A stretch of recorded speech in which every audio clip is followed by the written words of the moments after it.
Pertama, mengingkari janji. Padahal janji itu yang lebih tinggi nilainya adalah di hadapan Allah Subhanahu wa taala. Baik wakil-wakil rakyat di parlemen maupun pemimpin-pemimpin rakyat di dalam kabinet, apabila memangku suatu jabatan, selalu mereka mengawali dengan sumpah, dan sumpah itu dimulai dengan demi Allah. Sadarkah kita pada saat itu kita ucapkan bahwa kita sudah mempertaruhkan Allah untuk jabatan yang kita pegang? Kita sudah mempertaruhkan nama Allah untuk posisi yang dipercayakan kepada kita. Sadarkah kita bahwa menyia-nyiakan itu satu dosa yang sangat besar, yang tidak hanya kepada Allah tetapi juga kepada rakyat yang kita wakili, kepada rakyat yang kita pimpin. Saudara-saudara kaum muslimin rahimakumullah, kita menyaksikan peristiwa-peristiwa yang memilukan dan memalukan. PHK terjadi di mana-mana, pengangguran meningkat, harga-harga membumbung tinggi, daya beli rakyat semakin lemah. Sementara di bidang politik, kejadian-kejadian memberikan indikasi bahwa persatuan dan kesatuan kita sebagai bangsa dewasa ini tengah berada dalam ujian yang berat. Pada jumpa kita kali ini, tanpa bermaksud untuk mencari kambing hitam dari bencana yang kita hadapi, saya ingin menyampaikan sebuah hadis yang diriwayatkan oleh Imam At-Tabarani dari Ibnu Abbas, bahwa Rasulullah sallallahu alaihi wasallam bersabda, khamsun bi khamsin, ada 5 perkara yang dapat menimbulkan 5 macam bencana. Mari kita renungi hadis ini satu demi satu sebagai bahan introspeksi buat kita semua dalam menghadapi bencana yang tengah berlaku sekarang ini. Yang pertama, manaqasa qaumul ahda illa sullita alaihim aduwwuhum. Apabila suatu kaum sudah mengingkari janjinya, maka mereka pun akan dikuasai oleh musuh-musuh mereka. Sederhana saja nampak kalimat dalam hadis ini. Apabila orang sudah mengingkari janji, mereka akan dikuasai oleh musuh-musuh mereka sendiri. Dan musuh kita yang paling utama saat ini adalah kemiskinan dan kebodohan. Kenapa itu terjadi? Karena kita mengingkari janji kita sendiri. Di saat awal-awal berdirinya Orde Baru, kita pernah berjanji untuk melaksanakan Pancasila dan Undang-Undang Dasar 45 secara murni dan konsekuen.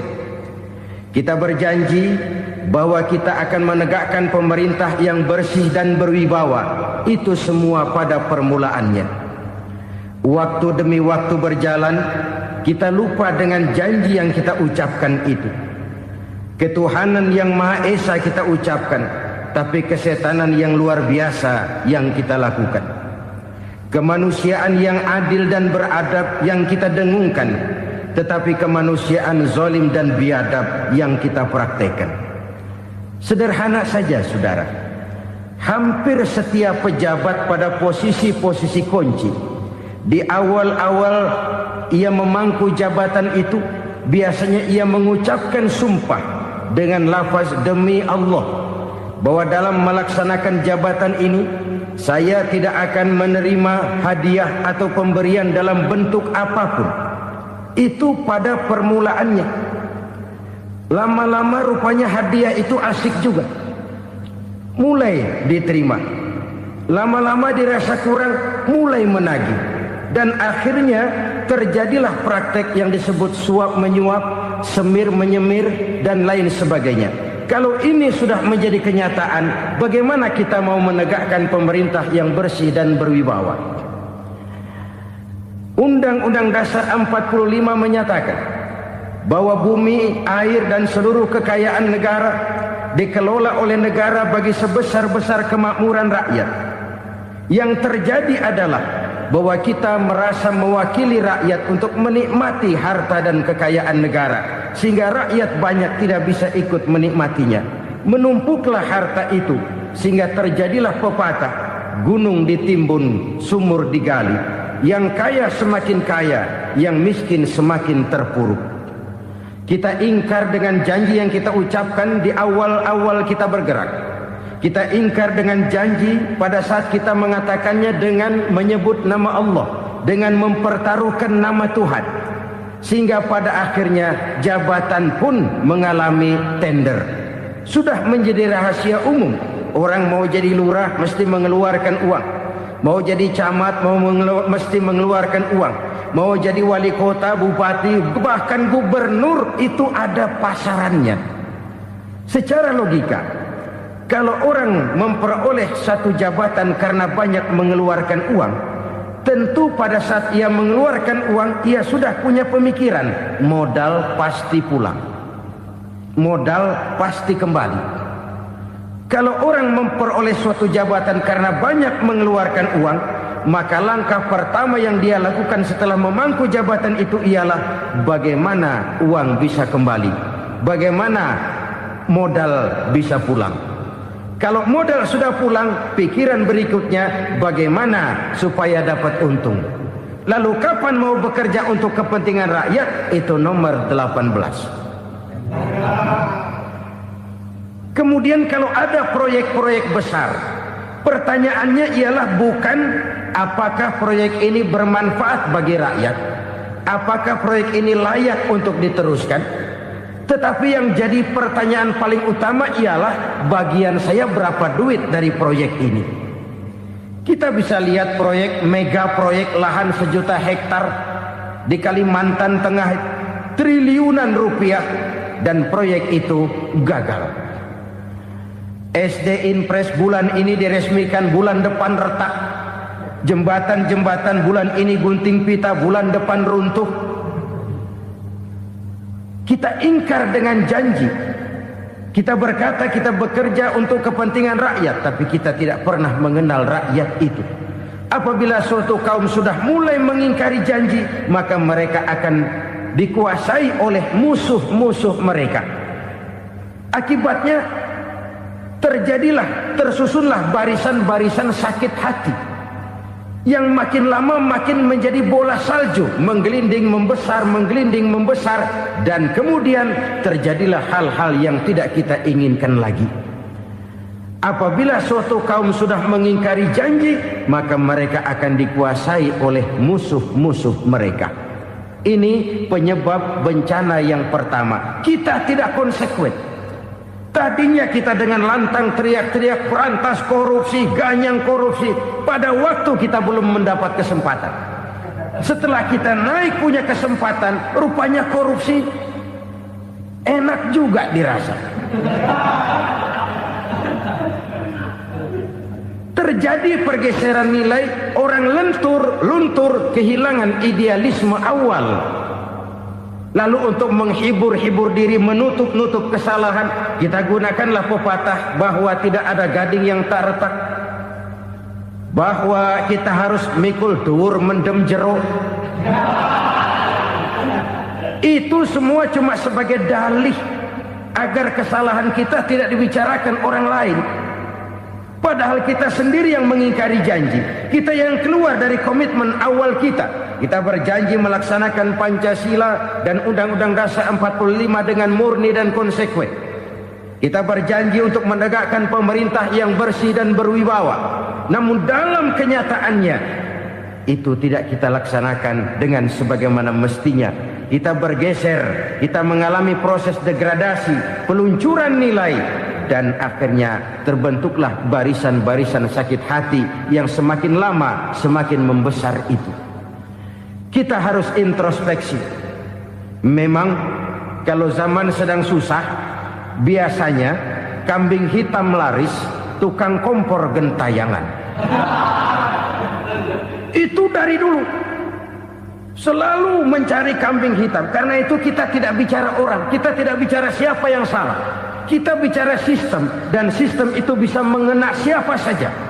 Kalau orang sudah mulai mengingkari janji, bergeser dari komitmen awal, itu sudah mulai ia mengalami proses peluncuran, proses degradasi. Ini penyebab yang pertama. Kita tidak lagi konsekuen bahwa bumi, air, sumber daya alam adalah milik negara, dikuasai oleh negara, digunakan bagi sebesar-besar kemakmuran rakyat. Ternyata rakyat yang makmur itu tidak merupakan gambaran yang menyeluruh dari rakyat kita. Undang-undang dasar kita menganut ekonomi kekeluargaan, tapi yang kita praktekkan adalah ekonomi keluarga. Kalau bukan keluarga nggak dapat proyek. Kalau bukan keluarga nggak dapat macam-macam. Kekeluargaan kita rubah menjadi keluarga. Timbullah penyakit nepotisme. Kita bergeser, kita ingkari janji, dan kita anggap kita atasnamakan rakyat. Rakyat cuma sekedar jadi address, rakyat cuma sekedar jadi alamat, tetapi kehidupan mereka tidak banyak berubah dan tidak banyak terangkat. Kaum muslimin rahimakumullah, ini penyakit yang pertama, penyebab bencana yang pertama. Yang kedua kata Nabi, wa ma hakamu bighairi ma anzalallah. Apabila hukum yang diterapkan sudah tidak lagi bersumber dari hukum Allah, illa fasha fihimul faqru, maka akan bertebaranlah kemiskinan di mana-mana. Ini artinya apa? Apabila hukum tinggal sebuah stempel, apabila hukum sudah diatur menurut kepentingan, apabila hukum sudah tidak lagi ditegakkan secara adil, maka kemiskinan merambah di mana-mana. Hukum diatur menurut selera orang yang sedang berkuasa, maka yang benar bisa jadi salah, yang salah bisa jadi benar. Hukum dalam kenyataan hidup berlaku seperti pisau. Pisau itu kan saudara lihat, yang namanya pisau dimanapun itu tajamnya ke bawah, ke atas tumpul. Kalau hukum itu, kalau untuk rakyat, hukum itu tajam bukan main, cepat sekali dilaksanakan. Tapi giliran menengah ke atas, yang gedean dikit berbuat salah, hukum tumpul. Hukum pura-pura tidak dengar. Akibatnya terluka rasa keadilan rakyat. Satu kasus rakyat diam, dua kasus rakyat diam, tiga kasus rakyat diam. Kasus terakumulasi di hati rakyat. Luka rasa keadilan, dan itu menjadi sumber bencana. Penjarahan, kita tidak setuju itu. Tapi kita harus melihat kausalnya. Itu kan tidak berdiri sendiri. Itu kan karena terlukanya rasa keadilan rakyat, melihat kesempatan ini tidak merata. Kalau rakyat ini yang ngajukan kredit ke bank, walaupun jumlahnya cuma jutaan, ratusan ribu, susahnya 17 setan. Tapi ada orang-orang tertentu yang agunannya palsu, jaminannya palsu, bawa kata belece, bukan cuma miliaran, triliunan kredit bisa keluar. Terluka rasa keadilan, hilangnya kesempatan. Rakyat cuma dapat kesempitan, jarang dapat kesempatan. Dari lukanya rasa keadilan ini, memang ya entah lipstick, entah basa-basi, dibentuklah tim ini, dibentuklah badan pengawas ini, dibentuklah tim ini. Kalau membentur tahu, hancur tahu. Tapi kalau tim yang dibentuk membentur karang, bukan karangnya yang hancur biasanya, timnya yang bubar. Kenapa? Yang dibentur batu karang yang sangat keras. Kita main-main dengan hukum, kita tidak konsekuen dengan hukum. Luka rasa keadilan, dan itu terakumulasi. Edi Tamsil, rakyat tahu, terakumulasi, menguap begitu saja. Kasus-kasus lain rakyat tahu, menguap begitu saja. Ketidakadilan terakumulasi, mengendap di hati rakyat, menunggu ledakan. Pada saat sumbu meledak, rakyat tidak bisa dibendung lagi. Oke, kita tidak setuju dengan penjarahan, tapi jangan melihat itu sebagai peristiwa yang berdiri sendiri. Kenapa itu terjadi? Kausalnya kenapa? Oke, kita tidak setuju memang, tapi yang dijarah oleh rakyat kan memang cuma untuk perut. Yang dijarahkan beras, yang dijarahkan televisi, yang dijarahkan kulkas yang masih bisa dihitung, yang memang real untuk kebutuhan rakyat. Penjara berdasi kepala botak yang menguras uang rakyat habis-habisan, enak saja melenggang dalam kehidupan ini. Makin terluka rasa keadilan rakyat. Apabila hukum yang diterapkan sudah menyimpang dari keadilan yang diajarkan Allah, fasyafihimul fakru, bertebaranlah kemiskinan. Aneh, memalukan, memilukan. Sebuah negara agraris yang katanya pulaunya hijau royo-royo, Gemari Palau Jenawi Toto Tentem Kertora Harjo, yang tahun 93 pernah mendapat penghargaan dari FAO, Badan Pangan Sedunia, sebagai negara yang berhasil dalam swasembada pangan. Sekarang ini kita terpaksa betul beli beras dari Vietnam, beli beras ke Kamboja, beli kedelai dari Kamboja. Kenapa? Lahan sawah kita habis ditanami pabrik. Teknologi kita, teknologi loncatan yang non-applied, tidak terpakai oleh kita. Lantas lahan yang tidak bisa kita tanami, kita paksakan lahan-lahan gambut menjadi tanah pertanian yang subur dengan biaya triliunan, dan kita gagal. Kita cari jarum dan kapak hilang. Kita mau jadi negara industri dengan loncatan teknologi yang maju, kita lupakan pola pijak kita sebagai negara agraris, dan akhirnya kita kecolongan. Lihatlah dewasa ini, rakyat kita antri sembako di mana-mana. Di sebuah negara agraris, ketidakadilan melahirkan kemiskinan, kemiskinan moral dan kemiskinan material. Kemiskinan moral, rakyat nggak percaya lagi sama pejabat. Rakyat mengalami krisis figur. Orang, alah lu ngomong dah sama ember.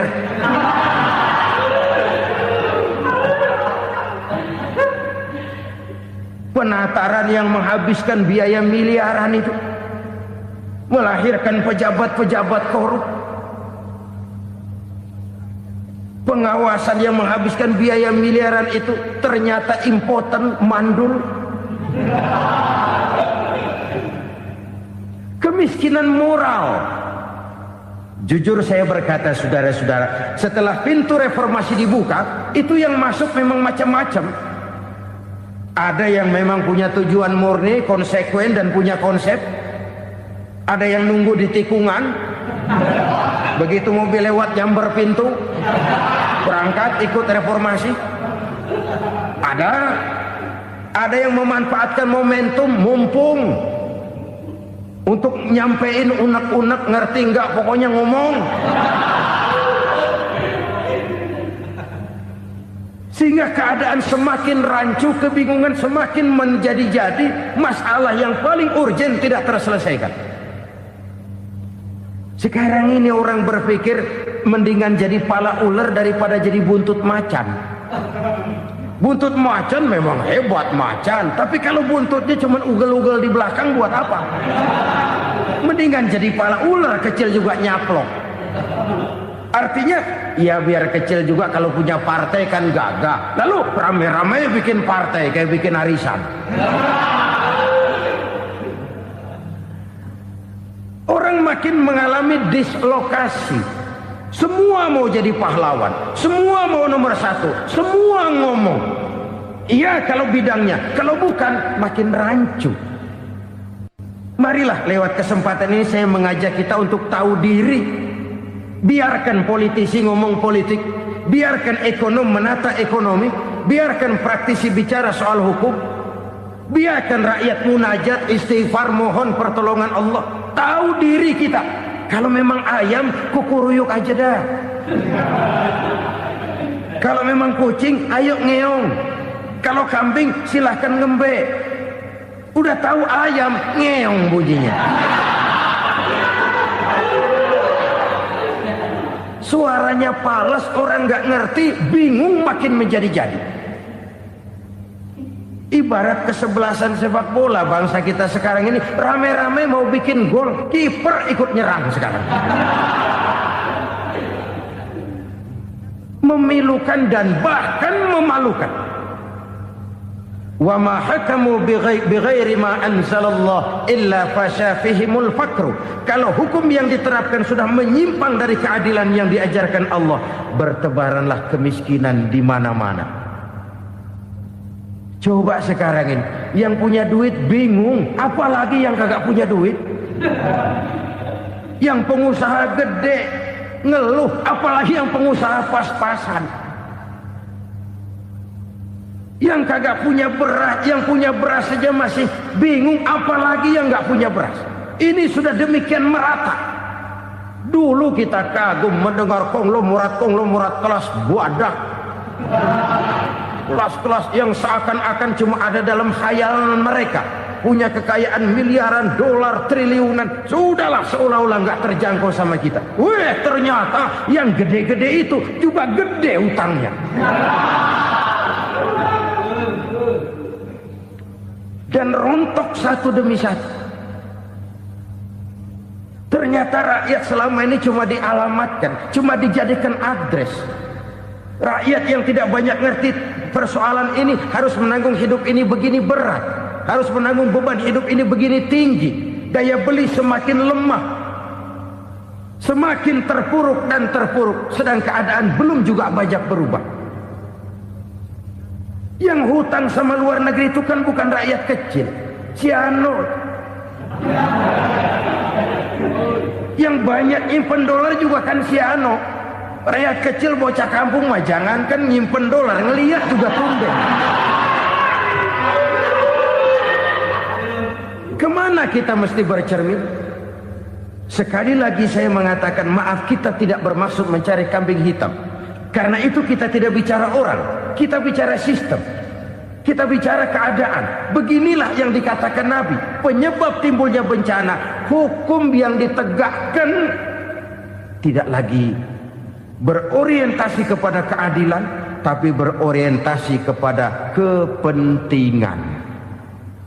Akhirnya bentuk hukum seperti pisau, tajam ke bawah, tumpul ke atas. Hukum cuma buat rakyat kecil, tetapi kelompok menengah ke atas kadang-kadang kebal dari perlakuan hukum. Maka bertebaranlah kemiskinan. Iya, kemiskinan moral berupa lukanya rasa keadilan. Kalau rasa keadilan terluka, orang kan nunggu kesempatan, saudara.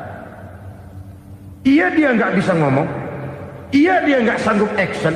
Iya, dia nggak bisa tunjuk rasa, tapi hatinya kan, kapan ada kesempatan, kapan ada waktu, tunggu.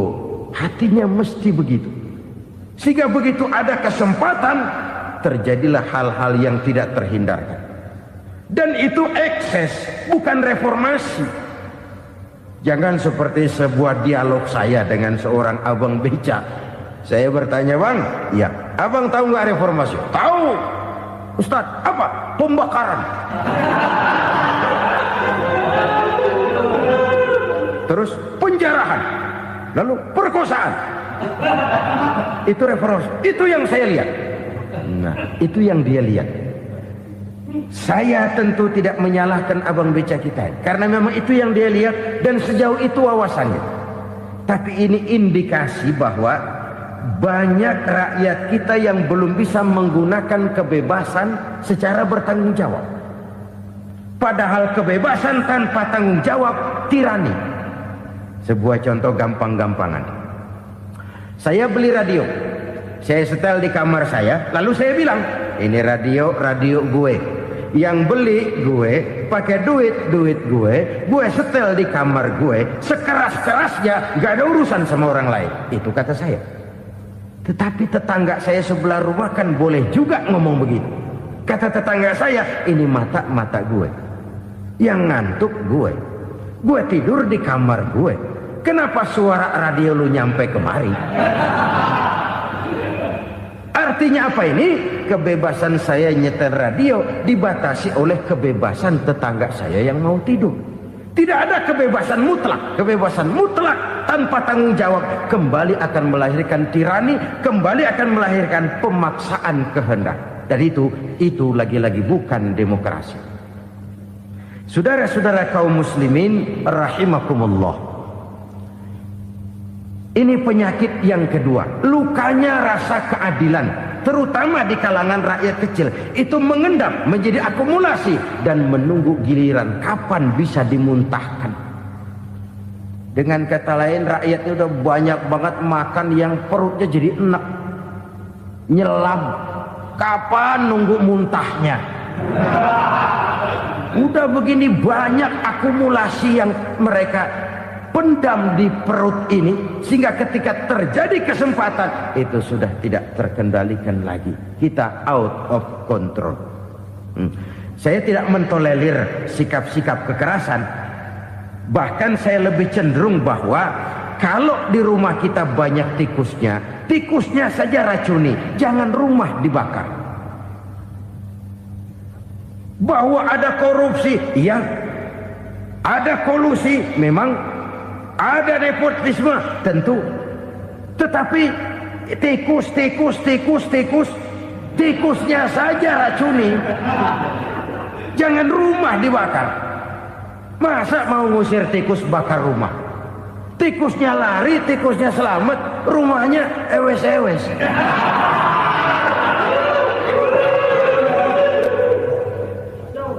Tikus selamat, rumah nggak punya. Masalah nggak terselesaikan dengan sebagaimana yang kita harapkan. Kita sepakat ini negara hukum, dan di hadapan hukum semua manusia itu sama. Itu prinsip yang diajarkan Allah. Al-musawat bainan nas fi takalifil ahkam. Semua manusia sama dalam berhadapan dengan hukum Allah Subhanahu wa taala. Kalau hukum sudah pandang bulu, itu jelas yang enak yang banyak bulunya. Siapa yang banyak bulunya? Monyet. Kalau hukum pandang bulu, monyet keenakan. Saudara-saudara kaum muslimin rahimakumullah, introspeksi. Mari kita bercermin bagaimana perjalanan hukum selama ini. Kalau introspeksi ini kita temukan, lalu ada upaya untuk memperbaiki diri. Jangan menggunakan tak ada gading yang tak retak, mikul duwur mendem jero untuk menutup-nutupi kesalahan orang. Padahal kesalahan itu sedemikian besar. Padahal rakyat kita tiap hari antri sembako. Ada yang sehari sekali makan, ada yang makan sudah bercampur tiwul, ada yang nasi sudah dicampur pisang, balik jadi orok lagi. Macam-macam upaya rakyat untuk menangsal perut ini. Lalu rakyat ditenang-tenangkan, lebih baik puasa Senin Kemis sambil menghadapi krisis ekonomi. Kenapa rakyat yang disuruh puasa? Kenapa bukan pejabatnya yang puasa lebih dulu untuk kemakmuran rakyat? Kalau rakyat yang memang perutnya udah gepeng disuruh puasa, makin krempeng perutnya. Artinya pejabat harus punya sense of politics. Ya, tidak, puasa itu kan tidak cuma Senin Kemis saja puasa itu. Puasa perasaan, puasa menghargai perasaan yang sedang kondisi yang sedang dihadapi oleh rakyat. Bagaimana rakyat yang tengah antri sembako melihat pejabatnya lewat dengan mobil yang harganya sampai 1 miliar. Oh, inilah pemimpin saya. Luka lagi rasa keadilannya.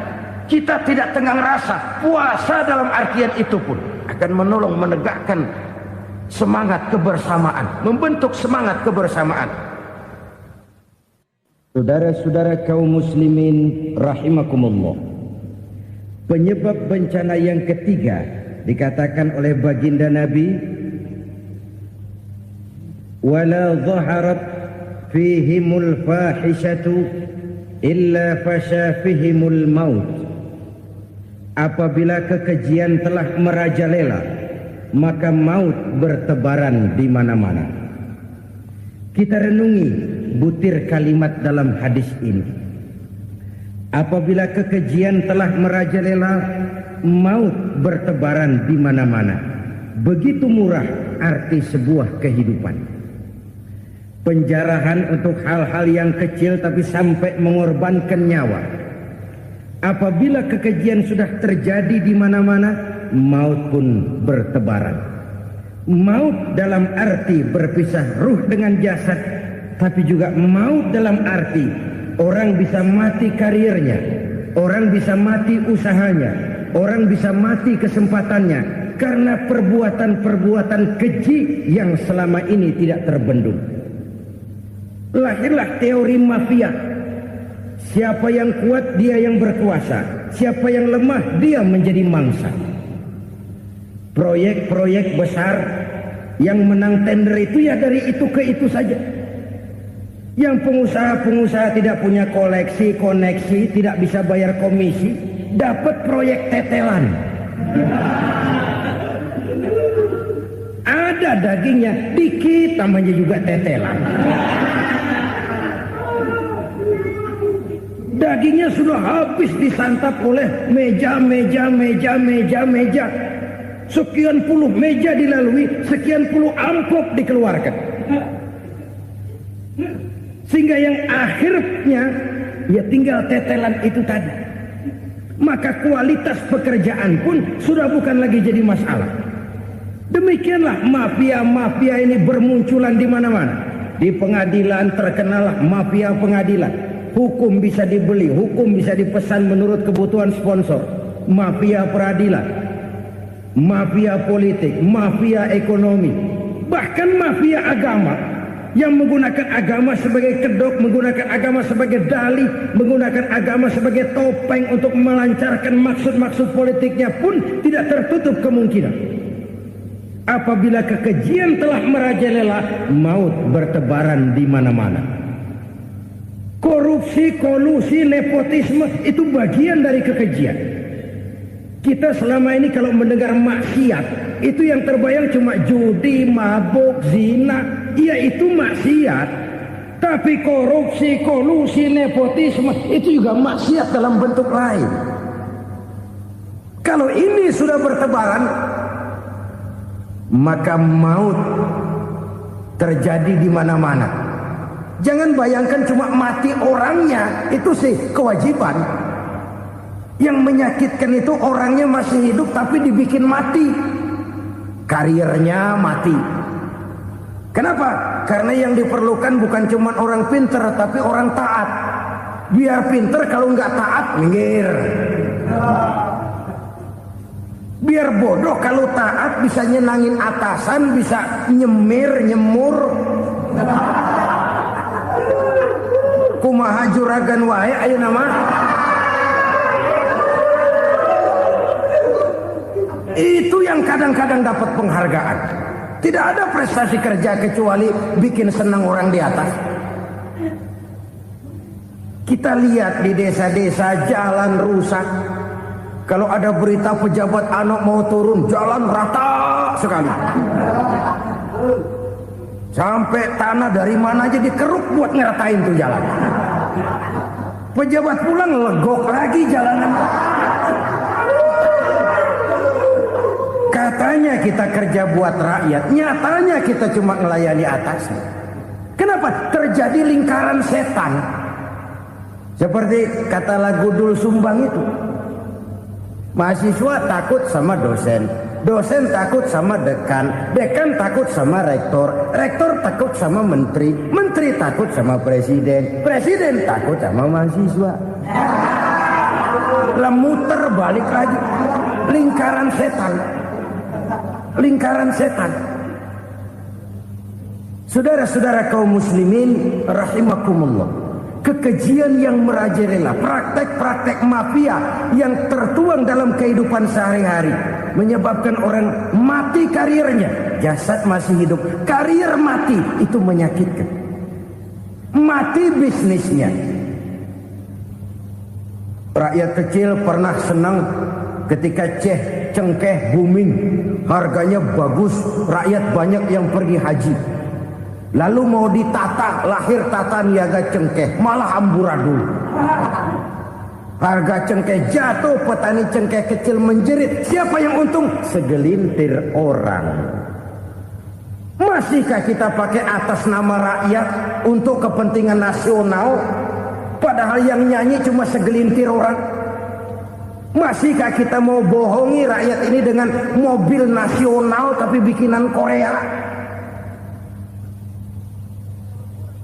Masihkah kita mau bermain verbalisme, bermain kata? Ini sebuah masa lalu yang tidak perlu terulang lagi untuk masa-masa yang akan datang. Kekejian merajalela, orang mati karier. Bisa mati usaha, mati bisnis. Usahanya maju, dirangkul, hancur. Usahanya maju, dipukul, hancur, tenggelam. Bahkan yang memilukan dan memalukan badan-badan usaha milik negara itu dikebiri sedemikian rupa sehingga tidak menghasilkan hal-hal yang bermanfaat buat negara.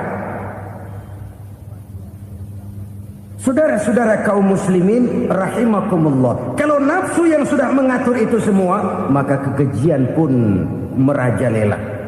Orang sudah pakai teori mafia, yang kuat dia yang menang, yang kuat dia yang berkuasa, yang lemah silakan minggir di sudut-sudut kehidupan.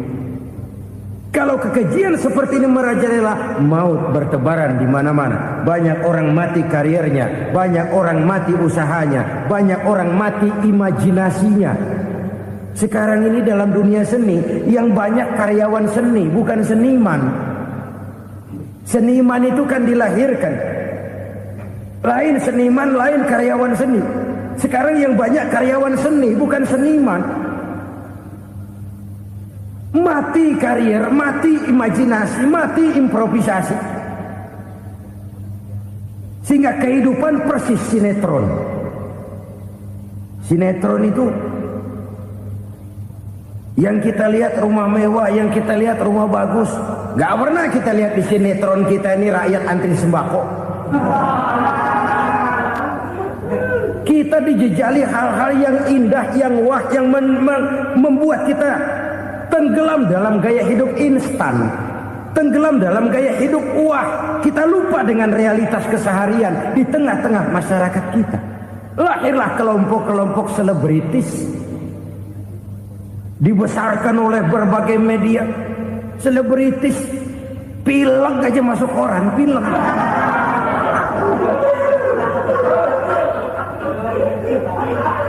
Rakyat yang pingsan antri beras nggak masuk koran. Rakyat yang semaput antri minyak nggak masuk koran. Selebritis panok masuk koran.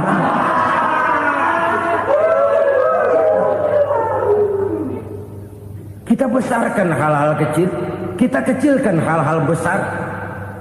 Kenapa? Kita mengejar oplah, kita profit oriented, tidak lagi berorientasi kepada realitas hidup yang kita hadapi ini. Kalau kekejian sudah merajalela, kata Nabi, maka maut bertebaran di mana-mana. Maut dalam artian maut, coba lihat sekarang begitu murah nyawa. Karena 1000 perak orang mau nusuk bunuh. Karena beras seliter orang khilaf. Begitu murah kehidupan. Tapi kekejian dalam bentuk korupsi, kolusi, nepotisme, kekejian dalam bentuk itu mematikan karier, mematikan bisnis, mematikan imajinasi, mematikan kreativitas. Itu juga maut dalam bentuk lain akibat kekejaman lain. Ini penyebab yang ketiga. Yang keempat, penyebab bencana menurut baginda Rasul, wala tuffiful mikyala illa muni'un nabat. Apabila timbangan sudah dicurangi, maka tercegahlah tumbuh-tumbuhan. Apabila timbangan sudah mulai curang, maka terjadilah musim paceklik. Apabila bisnis sudah bergaya mafia tadi itu. Kecurangan-kecurangan terjadi, tender di balik pintu. Yang dimenangkan cuma kelompok-kelompok yang bisa memberikan presentasi yang besar. Muni'un nabat, terjadilah paceklik. Paceklik, panen gagal, wereng ya wereng, kemarau panjang, it's okay, air sulit, iya. Tetapi kan semua itu ada yang ngatur. Kemarau ada yang ngatur, belalang itu ada yang ngatur, air itu juga ada yang ngatur. Yang ngatur itu yang serba maha. Kalau ia murka melihat kecurangan timbangan, Allah itu kalau murka kan gampang saja, tinggal komandoin balang, lang, hancurin tuh sawah. Konvoy belalang, konvoy. Allah tinggal ngutik angin El Nino. Mampir lo ke Indonesia, hujan gak turun-turun, kemarau panjang. Jadi kalau musim kemarau kan namanya anginnya El Nino. Kalau musim hujan anginnya namanya La Nina. Cakep namanya, kejem orangnya. Saudara lihat Cina sekarang sedang kena La Nina, banjir besar, ribuan orang meninggal. Dia mah ribuan mati kagak berasa, rakyatnya miliaran. Bangladesh lagi ngalami La Nina, India lagi ngalami La Nina. Angin, hujan, kemarau, belalang itu kan ada yang ngendaliin. Kuncinya bukan di belalangnya, kuncinya bukan di peredaran matahari berputar, kuncinya di atas yang mengatur semua itu. Kalau timbangan sudah mulai curang, pengusaha sudah nggak mau jujur, apa nggak bikin perut jadi mual. Begitu rakyat antri sembako pingsan nggak dapat beras, sementara beras ditumpuk-tumpuk sampai membusuk. Kemana hati nuraninya?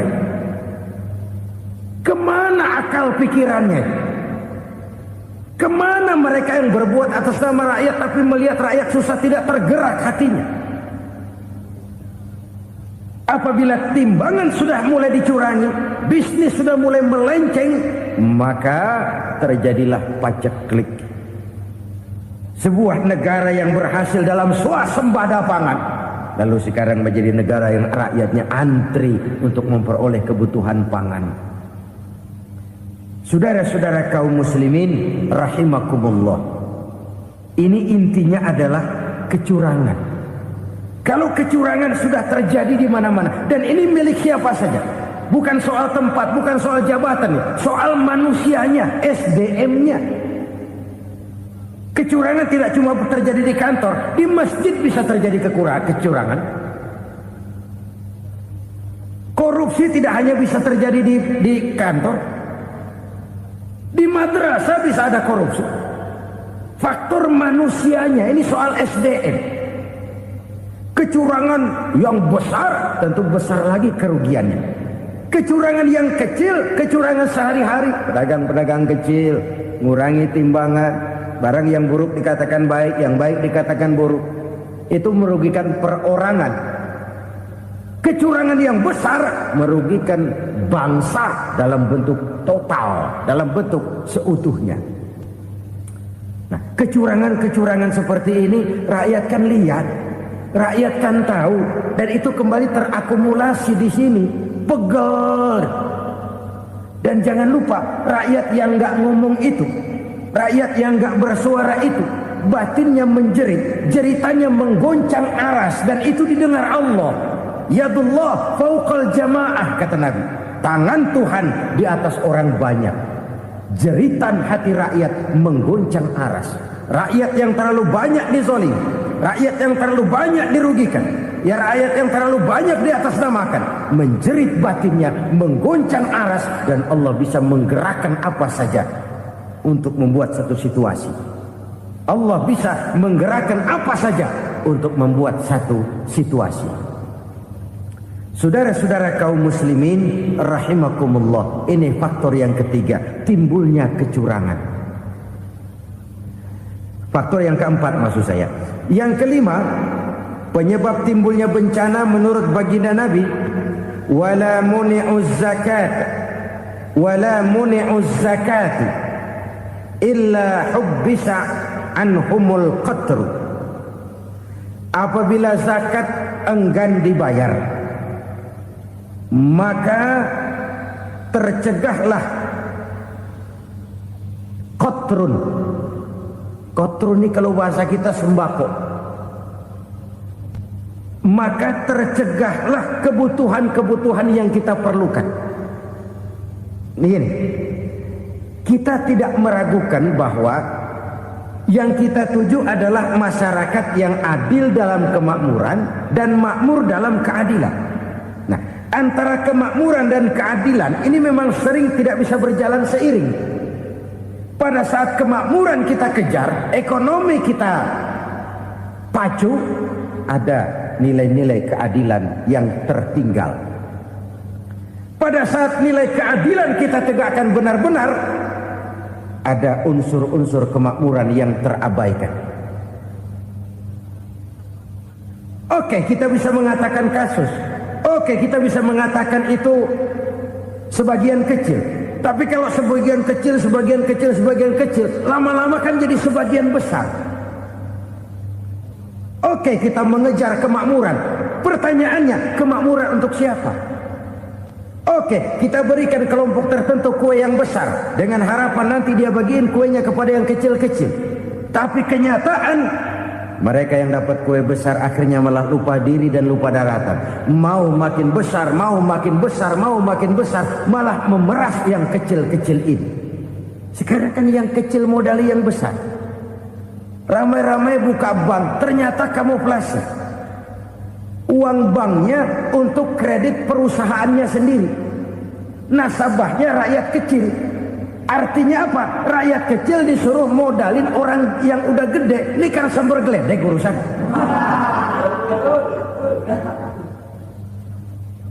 Ini kan permainan apa lagi?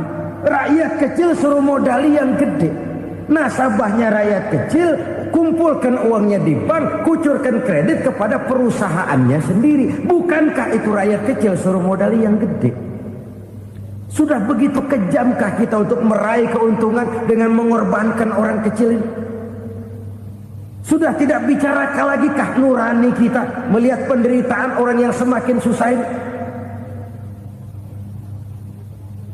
Kalau zakat enggan dibayar, padahal zakat 2,5% saja, 2,5% saja. Kalau itu pun enggan, kalau zakat saja enggan, bagaimana pula yang namanya sedekah, bagaimana pula yang namanya infak, bagaimana pula yang namanya santunan, bantuan. Kadang-kadang lipstick nyumbang si nyumbang, cuman nyolongnya lebih gede. Ini namanya sumbangan lipstick. Buat lipstick itu kan buat ngumpetin bibir pucat. Itu fungsi utama lipstick. Buat ngumpetin korupsinya, nyumbang kegiatan-kegiatan sosial. Tapi yang dia korup lebih gede dari yang dia sumbangin. Lipstick kamuflase. Nepu kata anak sekarang.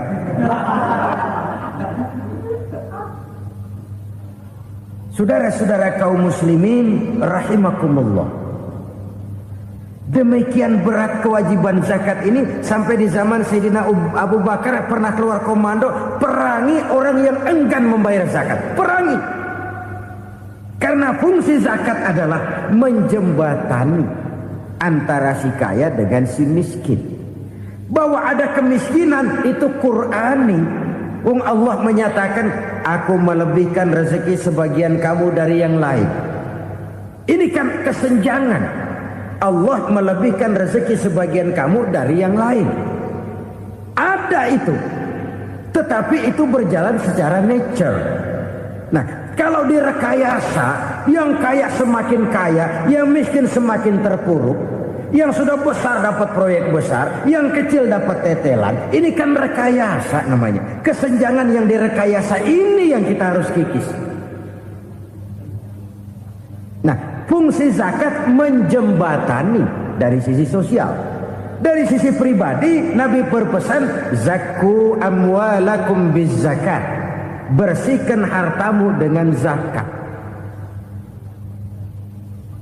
Sekarang ada istilah nyuci uang. Uang hasil korupsi itu bisa dicuci, dijadikan uang bersih, bukan pakai rinso, bukan. Pakai politiknya koruptor, diolah sedemikian rupa sehingga jadi uang resmi. Sudah memutik, itu termasuk yang disebut kejahatan kerah putih, white collar crime, kejahatan kerah putih, kejahatan pakai dasi, kejahatan kelas kakap. Makanya orang mendingan goblok kagak bener daripada pinter kagak bener. Goblok kagak bener itu gampang ngurusinnya. Pinter kagak bener, ini yang berabe bener ngurusinnya.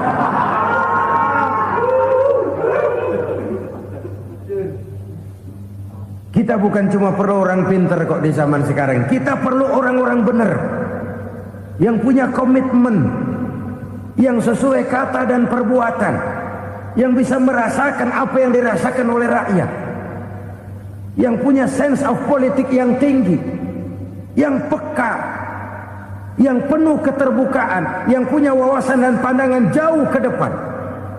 Dari sisi pribadi, zakat itu membersihkan harta kita. Ya, dia tercampur dengan yang subuhat, dia bahkan mungkin tercampur dengan sedikit-sedikit yang haram. Itu zakku amwalakum bizzakat. Bersihkan hartamu dengan zakat itu. Pada sisi sosial ia menjembatani, pada sisi pribadi ia membersihkan harta kita. Karena itu kalau kita minta berdoa minta rezeki, syarat rezeki itu halalan thayyiban wasi'an. Nggak pernah kurang dari 3 itu. Halal, bagus, banyak. Halal, bagus, tapi sedikit, susah ngaturnya. Halal, banyak, tapi kurang bagus. Buat apaan? Bagus, banyak, tapi haram. Enggak ada artinya.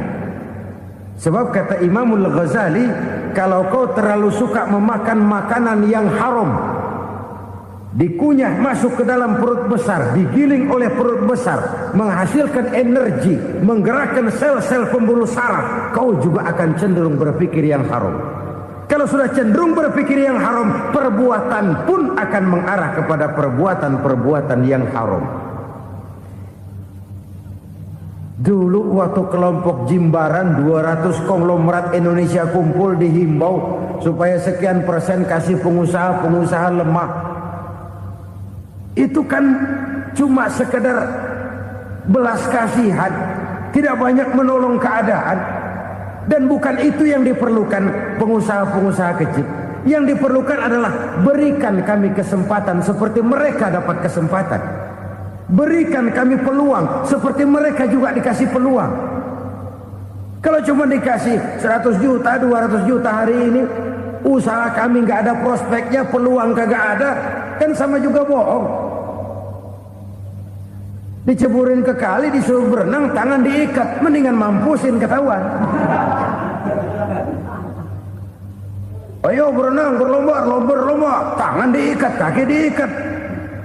Sama saja nyuruh mati. Jadi jangan kasih ikannya, kasih kailnya. Yang diperlukan pengusaha kecil menengah ke bawah itu bukan cuma sekedar belas kasih dari konglomerat-konglomerat besar. Berikan kami peluang seperti mereka juga dapat peluang. Berikan kami kesempatan seperti mereka dapat kesempatan. Berikan kami kredit dengan kemudahan seperti mereka juga kalau minta kredit begitu mudahnya. Menciptakan peluang dan kesempatan, pemerataan, bukan menciptakan manusia Indonesia dengan standar ekonomi yang sama. Semua rumahnya harus sama, semua punya mobil. Itu sih kebersamaan bebek. Bebek, coba lihat bebek, satu ngalor semua, satu ngidul semua. Kebersamaan bukan itu. Kebersamaan adalah menciptakan peluang. Kalau yang kaya bisa semakin kaya, kenapa yang miskin tidak bisa ikut naik jadi sedikit kaya? Kalau pengusaha yang sudah kuat bisa bertambah menjadi kuat dengan proyek mega proyek, kenapa yang menengah tidak bisa ikut menjadi kuat? Dan kenapa kekejian itu merajalela? Kita dengar lewat berita-berita PLN tekor, PLN utang. Kenapa? Dia beli listrik dari swasta yang belinya lebih mahal daripada penjualannya. Artinya dia beli itu listrik dari perusahaan listrik swasta, dia jual kepada rakyat lagi. Harga jualnya lebih murah daripada dia beli kepada swasta. Kenapa? Ada tekanan lagi tuh. Biasa siklus lagi. Hukum Boyle. Atas neken paling bawah gepeng. Ya kita nih rakyat kecil. Emang nasibnya gepeng-gepeng terus. Saudara-saudara kaum muslimin rahimakumullah. Dari 5 penyebab bencana ini kita ambil kesimpulan untuk sebuah renungan dan introspeksi kita bersama. Pertama, mengingkari janji. Padahal janji itu yang lebih tinggi nilainya adalah di hadapan Allah Subhanahu wa taala. Baik wakil-wakil rakyat di parlemen maupun pemimpin-pemimpin rakyat di dalam kabinet, apabila memangku suatu jabatan, selalu mereka mengawali dengan sumpah, dan sumpah itu dimulai dengan demi Allah. Sadarkah kita pada saat itu kita ucapkan bahwa kita sudah mempertaruhkan Allah untuk jabatan yang kita pegang? Kita sudah mempertaruhkan nama Allah untuk posisi yang dipercayakan kepada kita. Sadarkah kita bahwa menyia-nyiakan itu satu dosa yang sangat besar, yang tidak hanya kepada Allah tetapi juga kepada rakyat yang kita wakili, kepada rakyat yang kita pimpin. Saudara-saudara kaum muslimin rahimakumullah. Kita menyaksikan peristiwa-peristiwa yang memilukan dan memalukan. PHK terjadi di mana-mana. Pengangguran meningkat, harga-harga membumbung tinggi, daya beli rakyat semakin lemah. Sementara di bidang politik, kejadian-kejadian memberikan indikasi bahwa persatuan dan kesatuan kita sebagai bangsa dewasa ini tengah berada dalam ujian yang berat. Pada jumpa kita kali ini, tanpa bermaksud untuk mencari kambing hitam dari bencana yang kita hadapi, saya ingin menyampaikan sebuah hadis yang diriwayatkan oleh Imam At-Tabarani dari Ibnu Abbas bahwa Rasulullah sallallahu alaihi wasallam bersabda, "Khamsun bi khamsin." Ada 5 perkara yang dapat menimbulkan 5 macam bencana. Mari kita renungi hadis ini satu demi satu sebagai bahan introspeksi buat kita semua dalam menghadapi bencana yang tengah berlaku sekarang ini. Yang pertama, manaqasa qaumul ahda illa sullita alaihim aduwwuhum. Apabila suatu kaum sudah mengingkari janjinya, maka mereka pun akan dikuasai oleh musuh-musuh mereka. Sederhana saja nampak kalimat dalam hadis ini. Apabila orang sudah mengingkari janji, mereka akan dikuasai oleh musuh-musuh mereka sendiri. Dan musuh kita yang paling utama saat ini adalah kemiskinan dan kebodohan. Kenapa itu terjadi? Karena kita mengingkari janji kita sendiri. Di saat awal-awal berdirinya Orde Baru, kita pernah berjanji untuk melaksanakan Pancasila dan Undang-Undang Dasar 45 secara murni dan konsekuen.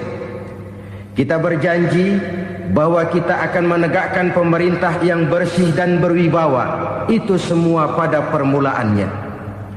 Waktu demi waktu berjalan, kita lupa dengan janji yang kita ucapkan itu. Ketuhanan yang Maha Esa kita ucapkan, tapi kesetanan yang luar biasa yang kita lakukan. Kemanusiaan yang adil dan beradab yang kita dengungkan, tetapi kemanusiaan zalim dan biadab yang kita praktekkan.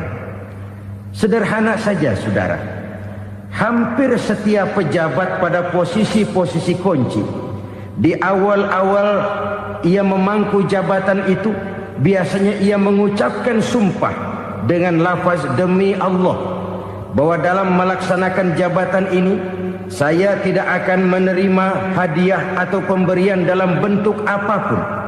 Itu pada permulaannya. Lama-lama rupanya hadiah itu asik juga, mulai diterima. Lama-lama dirasa kurang, mulai menagih. Dan akhirnya terjadilah praktek yang disebut suap menyuap, semir menyemir, dan lain sebagainya. Kalau ini sudah menjadi kenyataan, bagaimana kita mau menegakkan pemerintah yang bersih dan berwibawa? Undang-Undang Dasar 45 menyatakan bahwa bumi, air, dan seluruh kekayaan negara dikelola oleh negara bagi sebesar-besar kemakmuran rakyat. Yang terjadi adalah bahwa kita merasa mewakili rakyat untuk menikmati harta dan kekayaan negara, sehingga rakyat banyak tidak bisa ikut menikmatinya. Menumpuklah harta itu sehingga terjadilah pepatah, gunung ditimbun, sumur digali. Yang kaya semakin kaya, yang miskin semakin terpuruk. Kita ingkar dengan janji yang kita ucapkan di awal-awal kita bergerak. Kita ingkar dengan janji pada saat kita mengatakannya dengan menyebut nama Allah, dengan mempertaruhkan nama Tuhan. Sehingga pada akhirnya jabatan pun mengalami tender. Sudah menjadi rahasia umum. Orang mau jadi lurah mesti mengeluarkan uang. Mau jadi camat mesti mengeluarkan uang. Mau jadi wali kota, bupati, bahkan gubernur, itu ada pasarannya. Secara logika, kalau orang memperoleh satu jabatan karena banyak mengeluarkan uang, tentu pada saat ia mengeluarkan uang, ia sudah punya pemikiran, modal pasti pulang, modal pasti kembali. Kalau orang memperoleh suatu jabatan karena banyak mengeluarkan uang, maka langkah pertama yang dia lakukan setelah memangku jabatan itu ialah bagaimana uang bisa kembali, bagaimana modal bisa pulang. Kalau modal sudah pulang, pikiran berikutnya bagaimana supaya dapat untung. Lalu kapan mau bekerja untuk kepentingan rakyat? Itu nomor 18. Kemudian kalau ada proyek-proyek besar, pertanyaannya ialah bukan apakah proyek ini bermanfaat bagi rakyat, apakah proyek ini layak untuk diteruskan, tetapi yang jadi pertanyaan paling utama ialah bagian saya berapa duit dari proyek ini. Kita bisa lihat proyek, mega proyek lahan 1 juta hektar di Kalimantan Tengah, triliunan rupiah, dan proyek itu gagal. SD Impres bulan ini diresmikan, bulan depan retak. Jembatan-jembatan bulan ini gunting pita, bulan depan runtuh. Kita ingkar dengan janji. Kita berkata kita bekerja untuk kepentingan rakyat, tapi kita tidak pernah mengenal rakyat itu. Apabila suatu kaum sudah mulai mengingkari janji, maka mereka akan dikuasai oleh musuh-musuh mereka. Akibatnya tersusunlah barisan-barisan sakit hati yang makin lama makin menjadi bola salju, menggelinding membesar, dan kemudian terjadilah hal-hal yang tidak kita inginkan lagi. Apabila suatu kaum sudah mengingkari janji, maka mereka akan dikuasai oleh musuh-musuh mereka. Ini penyebab bencana yang pertama. Kita tidak konsekuen. Tadinya kita dengan lantang teriak-teriak berantas korupsi, ganyang korupsi. Pada waktu kita belum mendapat kesempatan. Setelah kita naik punya kesempatan, rupanya korupsi enak juga dirasa. Terjadi pergeseran nilai, orang luntur, kehilangan idealisme awal. Lalu untuk menghibur diri, menutup kesalahan, kita gunakanlah pepatah bahwa tidak ada gading yang tak retak, bahwa kita harus mikul dhuwur mendem jero. Itu semua cuma sebagai dalih agar kesalahan kita tidak dibicarakan orang lain. Padahal kita sendiri yang mengingkari janji. Kita yang keluar dari komitmen awal kita, Kita berjanji melaksanakan Pancasila dan Undang-Undang Dasar 45 dengan murni dan konsekuen. Kita berjanji untuk menegakkan pemerintah yang bersih dan berwibawa. Namun dalam kenyataannya itu tidak kita laksanakan dengan sebagaimana mestinya. Kita bergeser, kita mengalami proses degradasi, peluncuran nilai, dan akhirnya terbentuklah barisan-barisan sakit hati yang semakin lama semakin membesar itu. Kita harus introspeksi. Memang kalau zaman sedang susah, biasanya kambing hitam laris, tukang kompor gentayangan.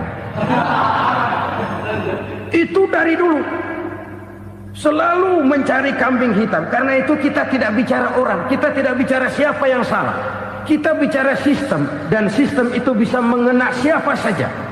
Kalau orang sudah mulai mengingkari janji, bergeser dari komitmen awal, itu sudah mulai ia mengalami proses peluncuran, proses degradasi. Ini penyebab yang pertama.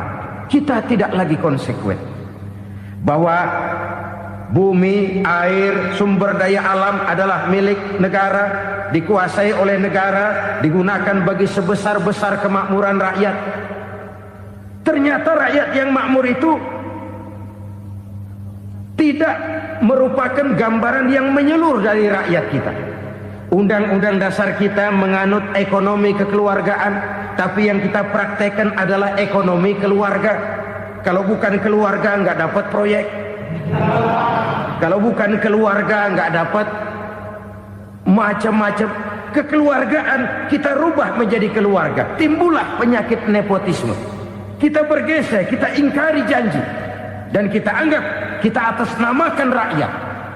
Rakyat cuma sekedar jadi address, rakyat cuma sekedar jadi alamat, tetapi kehidupan mereka tidak banyak berubah dan tidak banyak terangkat. Kaum muslimin rahimakumullah, ini penyakit yang pertama, penyebab bencana yang pertama.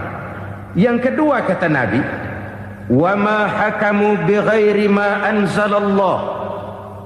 Apabila hukum yang diterapkan sudah tidak lagi bersumber dari hukum Allah, illa fasha fihimul faqru, maka akan bertebaranlah kemiskinan di mana-mana. Ini artinya apa?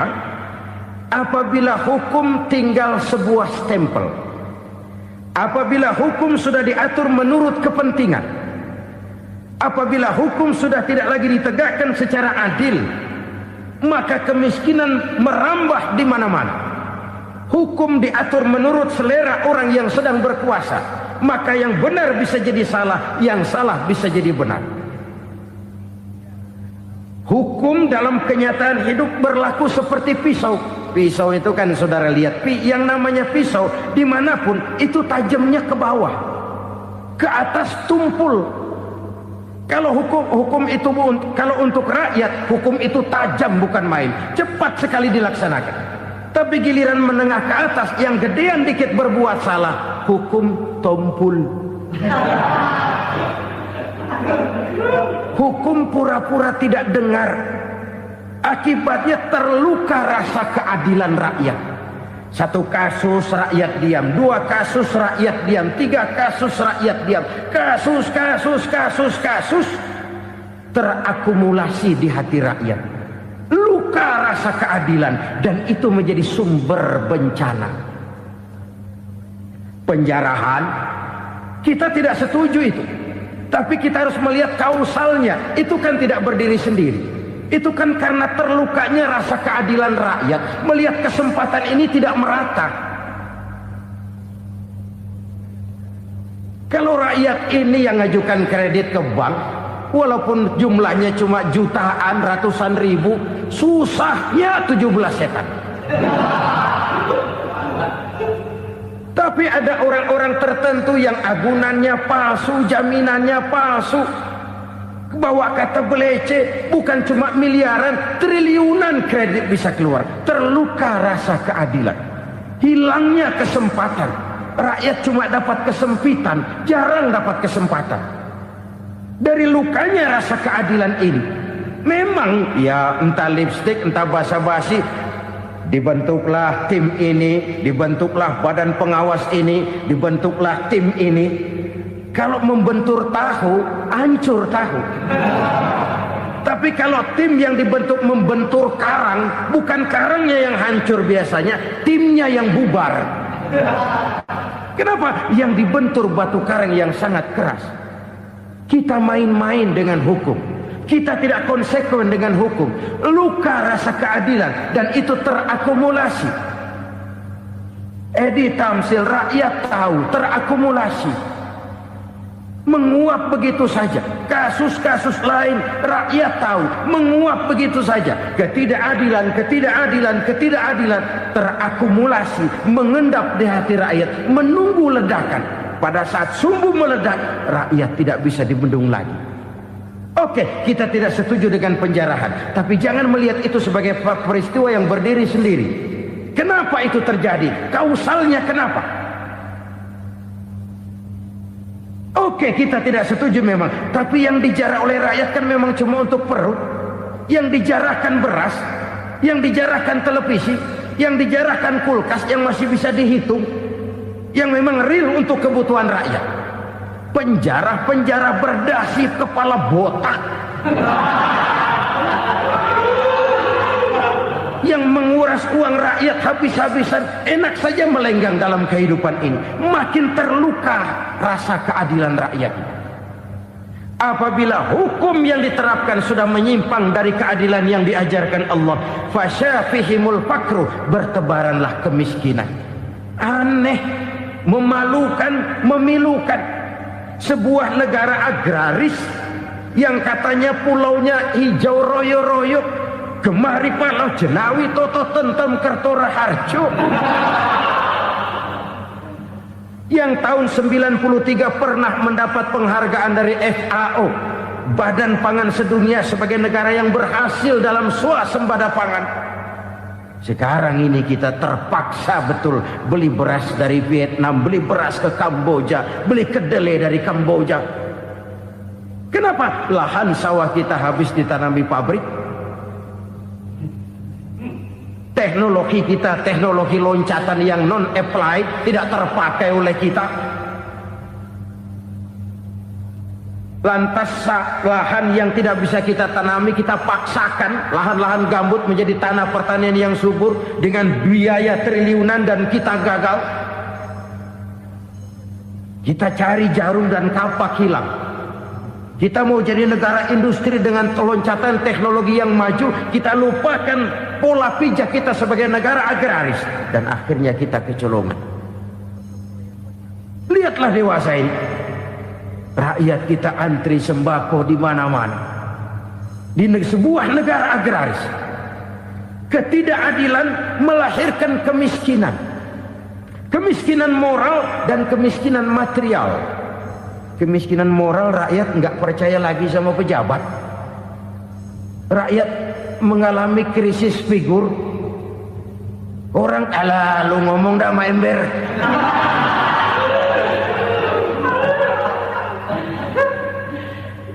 Penataran yang menghabiskan biaya miliaran itu melahirkan pejabat-pejabat korup.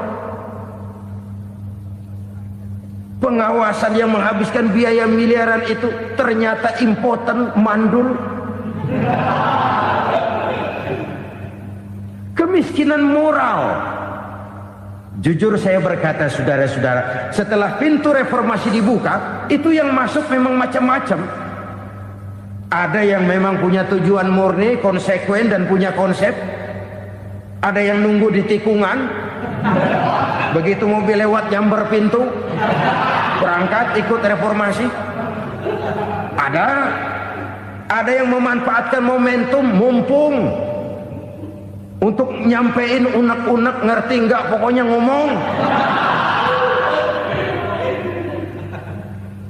Sehingga keadaan semakin rancu, kebingungan semakin menjadi-jadi, masalah yang paling urgen tidak terselesaikan. Sekarang ini orang berpikir mendingan jadi pala ular daripada jadi buntut macan. Buntut macan memang hebat macan, tapi kalau buntutnya cuma ugel-ugel di belakang buat apa? Mendingan jadi pala ular kecil juga nyaplok. Artinya ya biar kecil juga kalau punya partai kan gagah. Lalu rame-rame bikin partai kayak bikin arisan. Orang makin mengalami dislokasi. Semua mau jadi pahlawan, semua mau nomor satu, semua ngomong. Iya kalau bidangnya, kalau bukan makin rancu. Marilah lewat kesempatan ini saya mengajak kita untuk tahu diri. Biarkan politisi ngomong politik, biarkan ekonom menata ekonomi, biarkan praktisi bicara soal hukum, biarkan rakyat munajat, istighfar, mohon pertolongan Allah. Tahu diri kita. Kalau memang ayam, kukuruyuk aja dah. Kalau memang kucing, ayo ngeong. Kalau kambing, silahkan ngembe.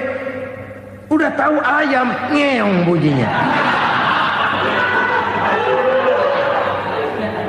Suaranya palas, orang nggak ngerti, bingung makin menjadi-jadi. Ibarat kesebelasan sepak bola bangsa kita sekarang ini, rame-rame mau bikin gol, kiper ikut nyerang sekarang. Memilukan dan bahkan memalukan.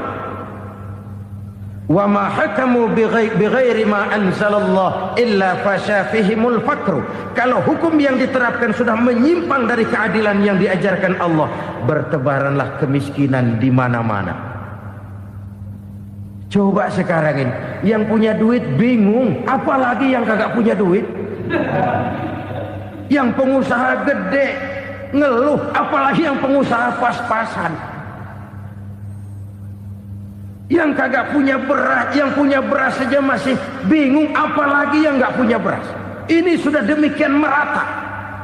Dulu kita kagum mendengar konglomerat kelas buadah, kelas-kelas yang seakan-akan cuma ada dalam khayalan mereka, punya kekayaan miliaran dolar, triliunan. Sudahlah, seolah-olah nggak terjangkau sama kita. Weh, ternyata yang gede-gede itu juga gede utangnya. Dan rontok satu demi satu. Ternyata rakyat selama ini cuma dialamatkan, cuma dijadikan address. Rakyat yang tidak banyak ngerti persoalan ini harus menanggung hidup ini begini berat, harus menanggung beban hidup ini begini tinggi.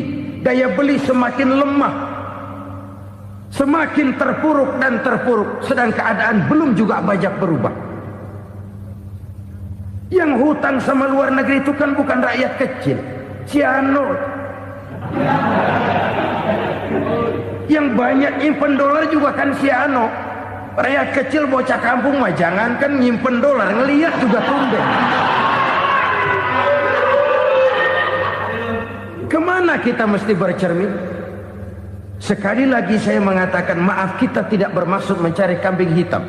Karena itu kita tidak bicara orang, kita bicara sistem, kita bicara keadaan. Beginilah yang dikatakan Nabi, penyebab timbulnya bencana, hukum yang ditegakkan tidak lagi berorientasi kepada keadilan, tapi berorientasi kepada kepentingan. Akhirnya bentuk hukum seperti pisau, tajam ke bawah, tumpul ke atas. Hukum cuma buat rakyat kecil, tetapi kelompok menengah ke atas kadang-kadang kebal dari perlakuan hukum. Maka bertebaranlah kemiskinan. Iya, kemiskinan moral berupa lukanya rasa keadilan. Kalau rasa keadilan terluka, orang kan nunggu kesempatan, saudara. Iya, dia nggak bisa ngomong, iya dia nggak sanggup action, iya dia nggak bisa tunjuk rasa, tapi hatinya kan kapan ada kesempatan, kapan ada waktu, tunggu. Hatinya mesti begitu. Sehingga begitu ada kesempatan, terjadilah hal-hal yang tidak terhindarkan. Dan itu ekses, bukan reformasi. Jangan seperti sebuah dialog saya dengan seorang abang beca. Saya bertanya, bang, ya, abang tahu nggak reformasi? Tahu. Ustaz, apa? Pembakaran. Terus penjarahan, lalu perkosaan. Itu reformasi. Itu yang saya lihat. Nah, itu yang dia lihat. Saya tentu tidak menyalahkan abang beca kita, karena memang itu yang dia lihat dan sejauh itu wawasannya. Tapi ini indikasi bahwa banyak rakyat kita yang belum bisa menggunakan kebebasan secara bertanggung jawab. Padahal kebebasan tanpa tanggung jawab tirani. Sebuah contoh gampang-gampangan. Saya beli radio, saya setel di kamar saya, lalu saya bilang, ini radio gue. Yang beli gue, pakai duit gue setel di kamar gue, sekeras-kerasnya, gak ada urusan sama orang lain. Itu kata saya.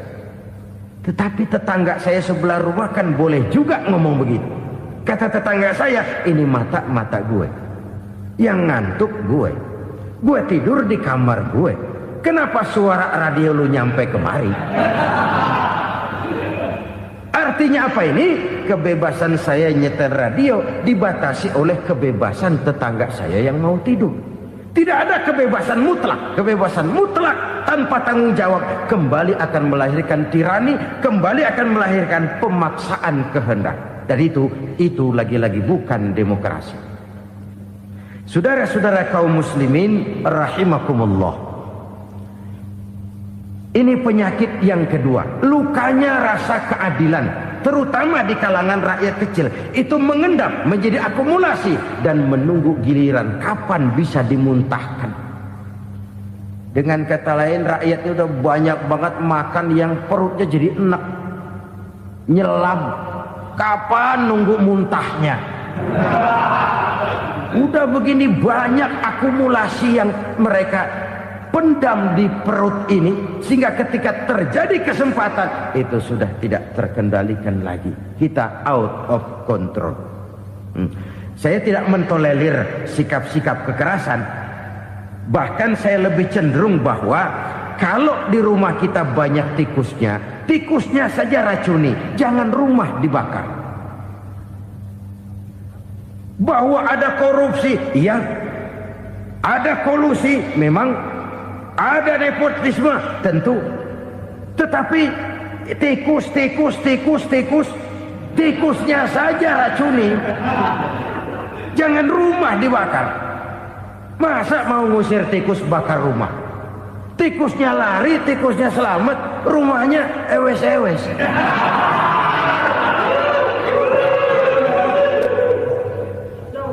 Tikus selamat, rumah nggak punya. Masalah nggak terselesaikan dengan sebagaimana yang kita harapkan. Kita sepakat ini negara hukum, dan di hadapan hukum semua manusia itu sama. Itu prinsip yang diajarkan Allah.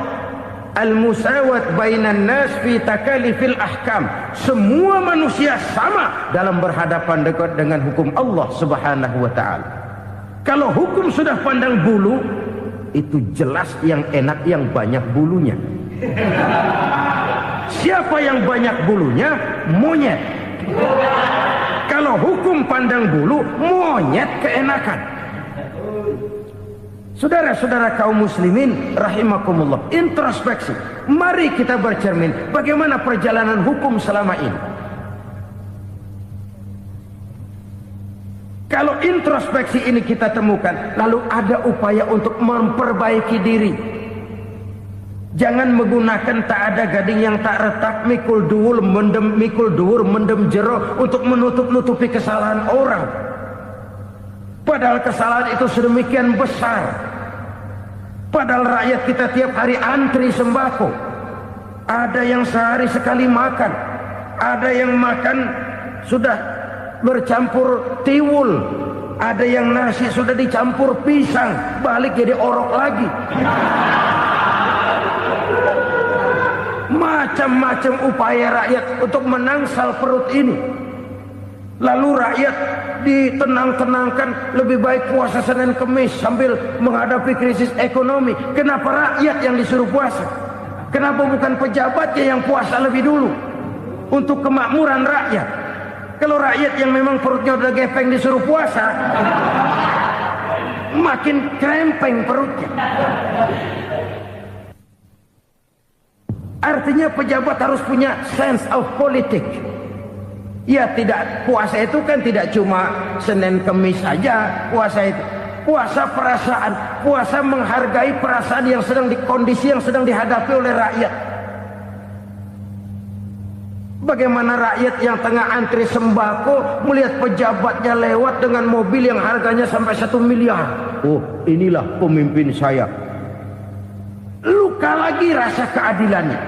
Kita tidak tenggang rasa. Puasa dalam artian itu pun akan menolong menegakkan semangat kebersamaan, membentuk semangat kebersamaan. Saudara-saudara kaum muslimin rahimakumullah, penyebab bencana yang ketiga dikatakan oleh baginda Nabi, wala dhaharat fihimul fahishatu illa fasha fihimul maut. Apabila kekejian telah merajalela, maka maut bertebaran di mana-mana. Kita renungi butir kalimat dalam hadis ini. Apabila kekejian telah merajalela, maut bertebaran di mana-mana. Begitu murah arti sebuah kehidupan. Penjarahan untuk hal-hal yang kecil tapi sampai mengorbankan nyawa. Apabila kekejian sudah terjadi di mana-mana, maut pun bertebaran. Maut dalam arti berpisah ruh dengan jasad, tapi juga maut dalam arti orang bisa mati karirnya, orang bisa mati usahanya, orang bisa mati kesempatannya karena perbuatan-perbuatan keji yang selama ini tidak terbendung. Lahirlah teori mafia. Siapa yang kuat dia yang berkuasa, siapa yang lemah dia menjadi mangsa. Proyek-proyek besar yang menang tender itu ya dari itu ke itu saja. Yang pengusaha-pengusaha tidak punya koneksi, tidak bisa bayar komisi, dapat proyek tetelan. Ada dagingnya, dikit namanya juga tetelan. Dagingnya sudah habis disantap oleh meja. Sekian puluh meja dilalui, sekian puluh amplop dikeluarkan. Sehingga yang akhirnya ya tinggal tetelan itu tadi. Maka kualitas pekerjaan pun sudah bukan lagi jadi masalah. Demikianlah mafia-mafia ini bermunculan di mana-mana. Di pengadilan terkenallah mafia pengadilan. Hukum bisa dibeli, hukum bisa dipesan menurut kebutuhan sponsor. Mafia peradilan, mafia politik, mafia ekonomi, bahkan mafia agama yang menggunakan agama sebagai kedok, menggunakan agama sebagai dalih, menggunakan agama sebagai topeng untuk melancarkan maksud-maksud politiknya pun tidak tertutup kemungkinan. Apabila kekejian telah merajalela, maut bertebaran di mana-mana. Korupsi, kolusi, nepotisme itu bagian dari kekejian. Kita selama ini kalau mendengar maksiat, itu yang terbayang cuma judi, mabuk, zina. Iya, itu maksiat. Tapi korupsi, kolusi, nepotisme itu juga maksiat dalam bentuk lain. Kalau ini sudah bertebaran, maka maut terjadi di mana-mana. Jangan bayangkan cuma mati orangnya, itu sih kewajiban. Yang menyakitkan itu orangnya masih hidup tapi dibikin mati. Karirnya mati. Kenapa? Karena yang diperlukan bukan cuma orang pinter tapi orang taat. Biar pinter, kalau nggak taat minggir. Biar bodoh, kalau taat bisa nyenangin atasan, bisa nyemur. Kumaha juragan wae ayeuna mah. Itu yang kadang-kadang dapat penghargaan. Tidak ada prestasi kerja kecuali bikin senang orang di atas. Kita lihat di desa-desa jalan rusak. Kalau ada berita pejabat anak mau turun, jalan rata sekali. Sampai tanah dari mana aja dikeruk buat ngeratain tuh jalan. Pejabat pulang legok lagi jalanan. Katanya kita kerja buat rakyat, nyatanya kita cuma melayani atasnya. Kenapa? Terjadi lingkaran setan. Seperti kata lagu Dul Sumbang itu.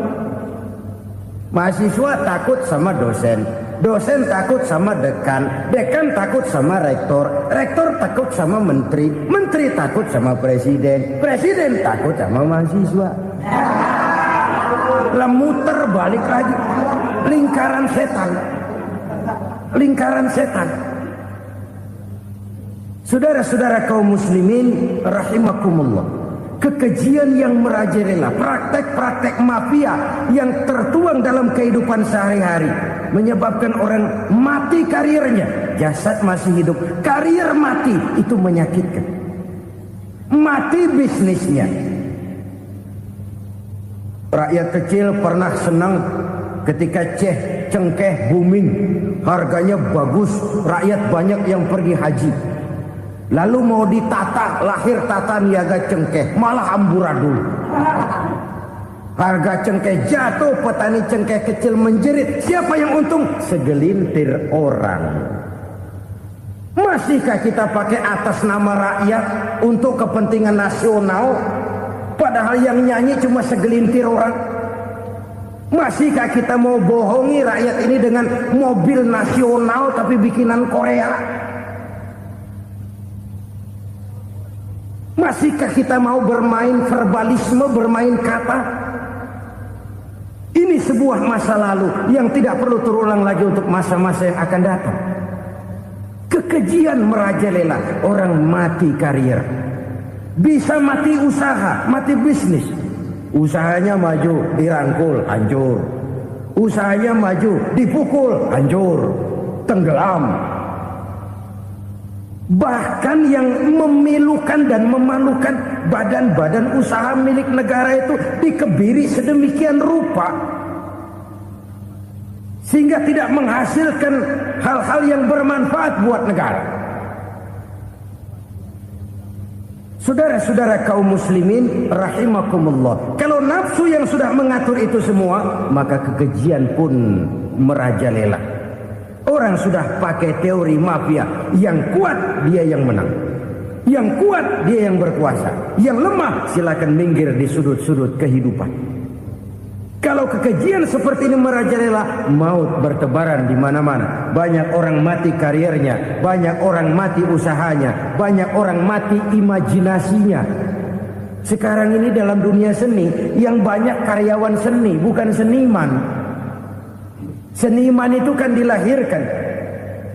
Lain seniman, lain karyawan seni. Sekarang yang banyak karyawan seni, bukan seniman. Mati karir, mati imajinasi, mati improvisasi. Sehingga kehidupan persis sinetron. Sinetron itu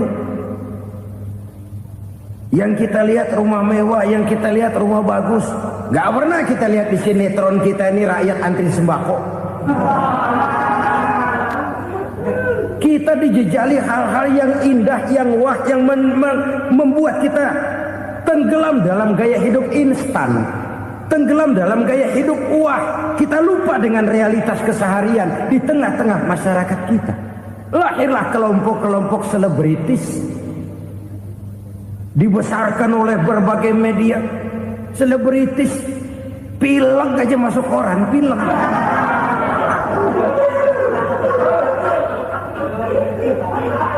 Rakyat yang pingsan antri beras nggak masuk koran. Rakyat yang semaput antri minyak nggak masuk koran. Selebritis panok masuk koran.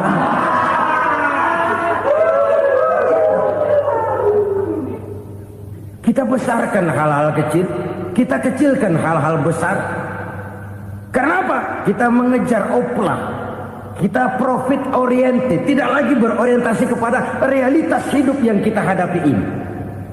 Kalau kekejian sudah merajalela, kata Nabi, maka maut bertebaran di mana-mana. Maut dalam artian maut, coba lihat sekarang begitu murah nyawa. Karena 1000 perak orang mau nusuk bunuh. Karena beras seliter orang khilaf, begitu murah kehidupan. Tapi kekejian dalam bentuk korupsi, kolusi, nepotisme, kekejian dalam bentuk itu mematikan karier, mematikan bisnis, mematikan imajinasi, mematikan kreativitas. Itu juga maut dalam bentuk lain akibat kekejaman lain. Ini penyebab yang ketiga. Yang keempat, penyebab bencana menurut baginda Rasul, wala tuffiful mikyala illa muni'un nabat. Apabila timbangan sudah dicurangi, maka tercegahlah tumbuh-tumbuhan. Apabila timbangan sudah mulai curang, maka terjadilah musim paceklik. Apabila bisnis sudah bergaya mafia tadi itu, kecurangan-kecurangan terjadi, tender di balik pintu, yang dimenangkan cuma kelompok-kelompok yang bisa memberikan presentasi yang besar, muni'un nabat, terjadilah paceklik. Paceklik, panen gagal, wereng ya wereng, kemarau panjang it's okay, air sulit iya, tetapi kan semua itu ada yang ngatur. Kemarau ada yang ngatur, belalang itu ada yang ngatur, air itu juga ada yang ngatur. Yang ngatur itu yang serba maha. Kalau ia murka melihat kecurangan timbangan, Allah itu kalau murka kan gampang saja, tinggal komandoin balang, lang, hancurin tuh sawah. Konvoy belalang, konvoy. Allah tinggal ngutik angin El Nino, mampir lo ke Indonesia. Hujan gak turun-turun, kemarau panjang. Jadi kalau musim kemarau kan namanya anginnya El Nino. Kalau musim hujan anginnya namanya La Nina. Cakep namanya, kejem orangnya. Saudara lihat Cina sekarang sedang kena La Nina, banjir besar, ribuan orang meninggal. Dia mah ribuan mati kagak berasa, rakyatnya miliaran. Bangladesh lagi ngalami La Nina, India lagi ngalami La Nina.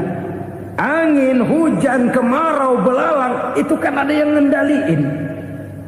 Kuncinya bukan di belalangnya, kuncinya bukan di peredaran matahari berputar, kuncinya di atas yang mengatur semua itu. Kalau timbangan sudah mulai curang, pengusaha sudah nggak mau jujur, apa nggak bikin perut jadi mual? Begitu rakyat antri sembako pingsan nggak dapat beras, sementara beras ditumpuk-tumpuk sampai membusuk. Kemana hati nuraninya? Kemana akal pikirannya? Kemana mereka yang berbuat atas nama rakyat tapi melihat rakyat susah tidak tergerak hatinya? Apabila timbangan sudah mulai dicurangi, bisnis sudah mulai melenceng, maka terjadilah paceklik. Sebuah negara yang berhasil dalam swasembada pangan, lalu sekarang menjadi negara yang rakyatnya antri untuk memperoleh kebutuhan pangan. Saudara-saudara kaum muslimin rahimakumullah, ini intinya adalah kecurangan. Kalau kecurangan sudah terjadi di mana-mana, dan ini milik siapa saja, bukan soal tempat, bukan soal jabatan, soal manusianya, SDM-nya. Kecurangan tidak cuma terjadi di kantor, di masjid bisa terjadi kecurangan.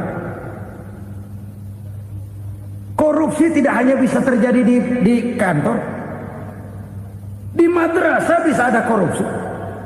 Faktor manusianya, ini soal SDM. Kecurangan yang besar tentu besar lagi kerugiannya. Kecurangan yang kecil, kecurangan sehari-hari, pedagang-pedagang kecil ngurangi timbangan, barang yang buruk dikatakan baik, yang baik dikatakan buruk, itu merugikan perorangan. Kecurangan yang besar merugikan bangsa dalam bentuk total, dalam bentuk seutuhnya. Nah, kecurangan-kecurangan seperti ini rakyat kan lihat, rakyat kan tahu, dan itu kembali terakumulasi di sini. Pegel. Dan jangan lupa, rakyat yang nggak ngomong itu, rakyat yang nggak bersuara itu, batinnya menjerit, jeritannya menggoncang aras, dan itu didengar Allah. Yadullah fauqal jamaah, kata Nabi. Tangan Tuhan di atas orang banyak. Jeritan hati rakyat menggoncang aras. Rakyat yang terlalu banyak dizolim, rakyat yang terlalu banyak dirugikan, ya rakyat yang terlalu banyak di atas namakan, menjerit batinnya, menggoncang aras, dan Allah bisa menggerakkan apa saja untuk membuat satu situasi. Allah bisa menggerakkan apa saja untuk membuat satu situasi. Saudara-saudara kaum muslimin rahimakumullah, ini faktor yang ketiga, timbulnya kecurangan. Faktor yang keempat maksud saya. Yang kelima, penyebab timbulnya bencana menurut baginda Nabi, wala muni'uz zakat wala muni'uz zakat illa hubbisa anhumul qatr. Apabila zakat enggan dibayar, maka tercegahlah qatrun. Qatrun ini kalau bahasa kita sembako. Maka tercegahlah kebutuhan-kebutuhan yang kita perlukan. Ini, kita tidak meragukan bahwa yang kita tuju adalah masyarakat yang adil dalam kemakmuran dan makmur dalam keadilan. Nah, antara kemakmuran dan keadilan ini memang sering tidak bisa berjalan seiring. Pada saat kemakmuran kita kejar, ekonomi kita pacu, ada nilai-nilai keadilan yang tertinggal. Pada saat nilai keadilan kita tegakkan benar-benar, ada unsur-unsur kemakmuran yang terabaikan. Oke, kita bisa mengatakan kasus. Oke, kita bisa mengatakan itu sebagian kecil. Tapi kalau sebagian kecil, lama-lama kan jadi sebagian besar. Oke, kita mengejar kemakmuran. Pertanyaannya, kemakmuran untuk siapa? Oke, kita berikan kelompok tertentu kue yang besar dengan harapan nanti dia bagiin kuenya kepada yang kecil-kecil. Tapi kenyataan, mereka yang dapat kue besar akhirnya malah lupa diri dan lupa daratan. Mau makin besar, malah memeras yang kecil-kecil ini. Penataran yang menghabiskan biaya miliaran itu melahirkan pejabat-pejabat korup. Hukum Boyle, atas neken, paling bawah gepeng. Ya kita nih rakyat kecil, emang nasibnya gepeng-gepeng terus. Saudara-saudara kaum muslimin rahimakumullah, dari 5 penyebab bencana ini kita ambil kesimpulan untuk sebuah renungan dan introspeksi kita bersama. Pertama, mengingkari janji, padahal janji itu yang lebih tinggi nilainya adalah di hadapan Allah Subhanahu wa ta'ala. Baik wakil-wakil rakyat di parlemen maupun pemimpin-pemimpin rakyat di dalam kabinet, apabila memangku suatu jabatan, selalu mereka mengawali dengan sumpah, dan sumpah itu dimulai dengan demi Allah. Sadarkah kita pada saat itu kita ucapkan bahwa kita sudah mempertaruhkan Allah untuk jabatan yang kita pegang? Kita sudah mempertaruhkan nama Allah untuk posisi yang dipercayakan kepada kita.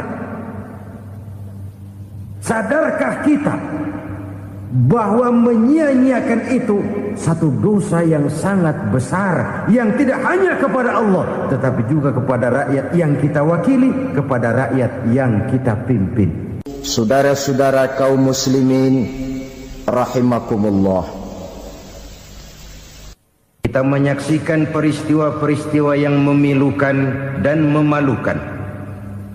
PHK terjadi di mana-mana, pengangguran meningkat, harga-harga membumbung tinggi, daya beli rakyat semakin lemah.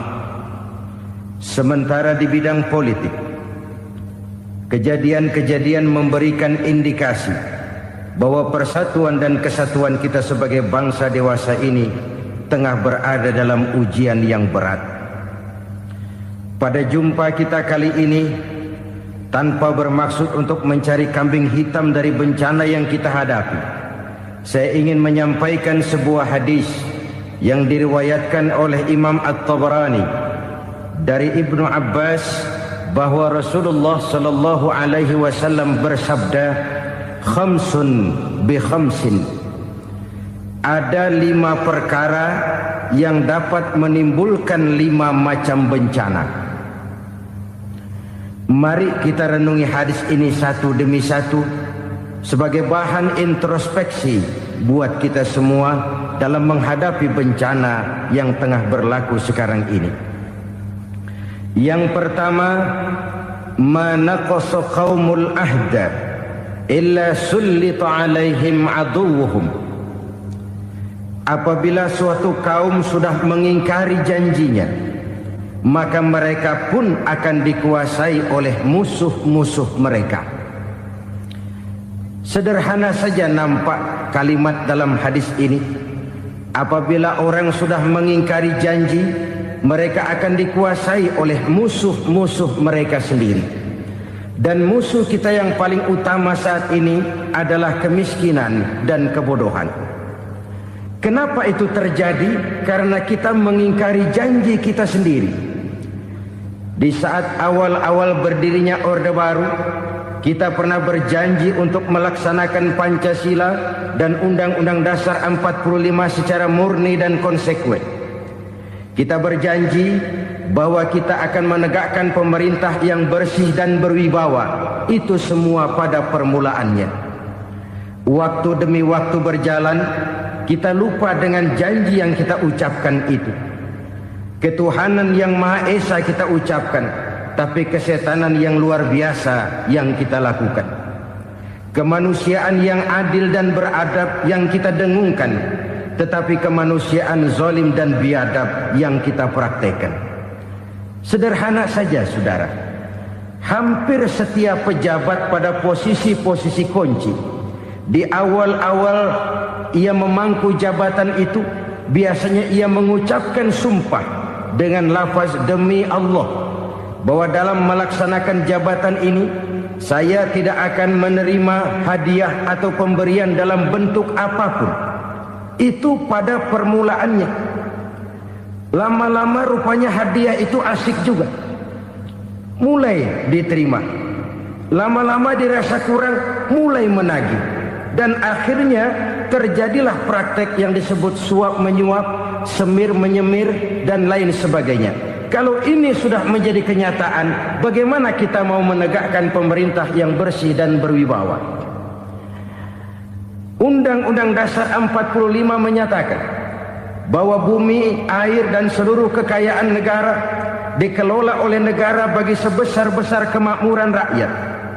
Yang terjadi adalah bahwa kita merasa mewakili rakyat untuk menikmati harta dan kekayaan negara, sehingga rakyat banyak tidak bisa ikut menikmatinya. Menumpuklah harta itu sehingga terjadilah pepatah, gunung ditimbun, sumur digali. Yang kaya semakin kaya, yang miskin semakin terpuruk. Kita ingkar dengan janji yang kita ucapkan di awal-awal kita bergerak.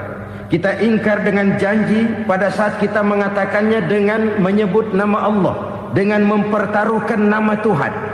Sehingga pada akhirnya jabatan pun mengalami tender. Sudah menjadi rahasia umum. Orang mau jadi lurah mesti mengeluarkan uang. Mau jadi camat mesti mengeluarkan uang.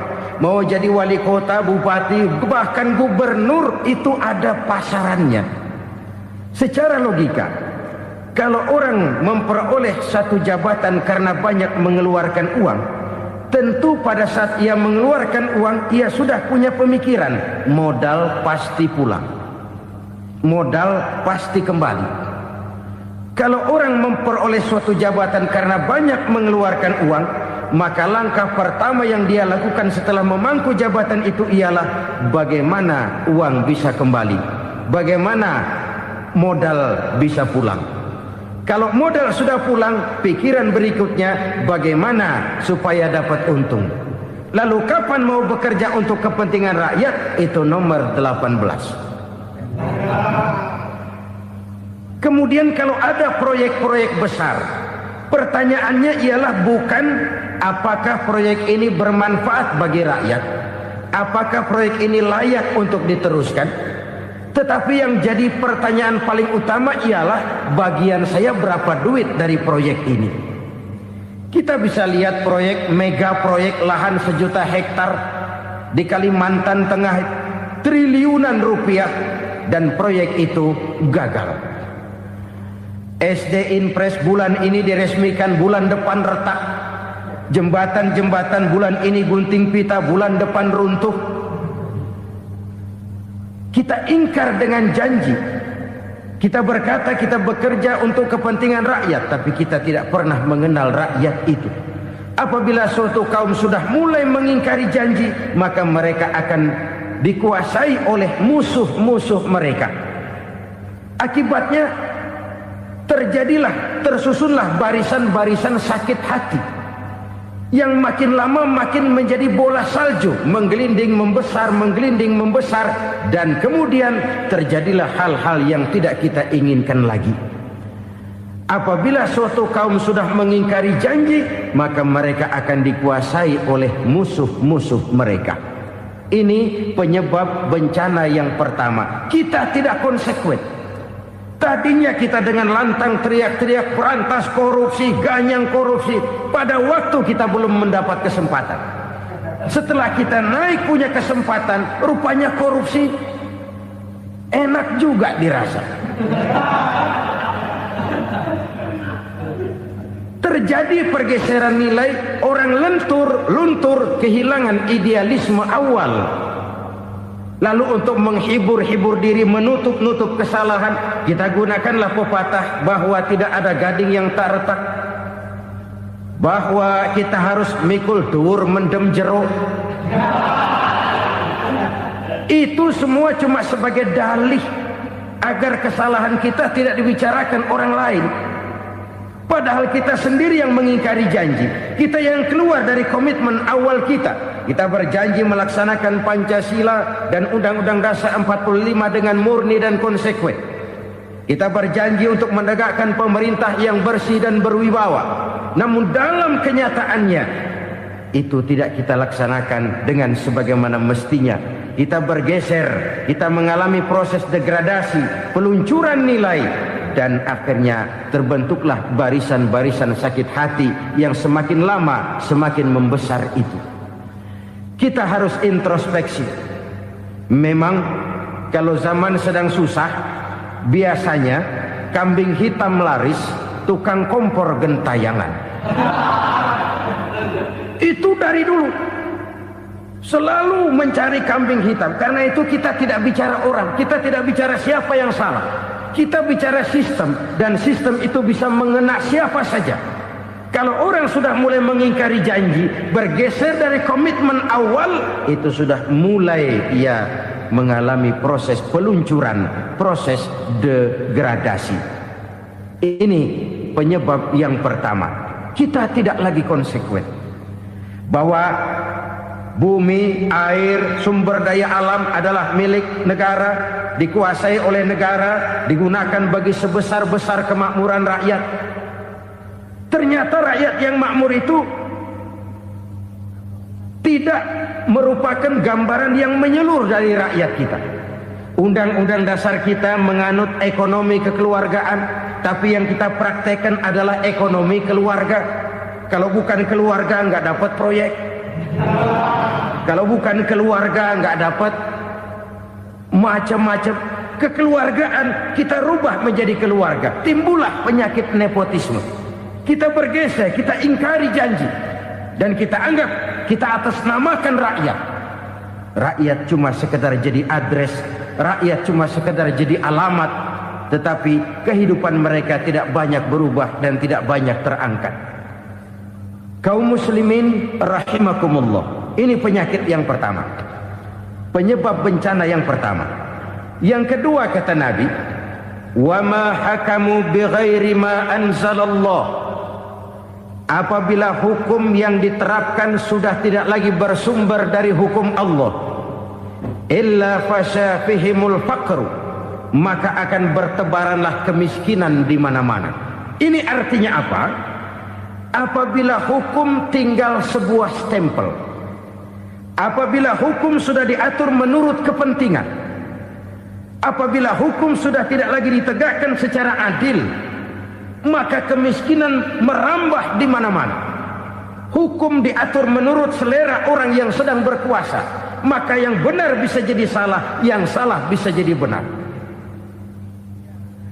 Hukum dalam kenyataan hidup berlaku seperti pisau. Pisau itu kan saudara lihat, yang namanya pisau dimanapun itu tajamnya ke bawah, ke atas tumpul. Kalau hukum itu, kalau untuk rakyat, hukum itu tajam bukan main, cepat sekali dilaksanakan. Tapi giliran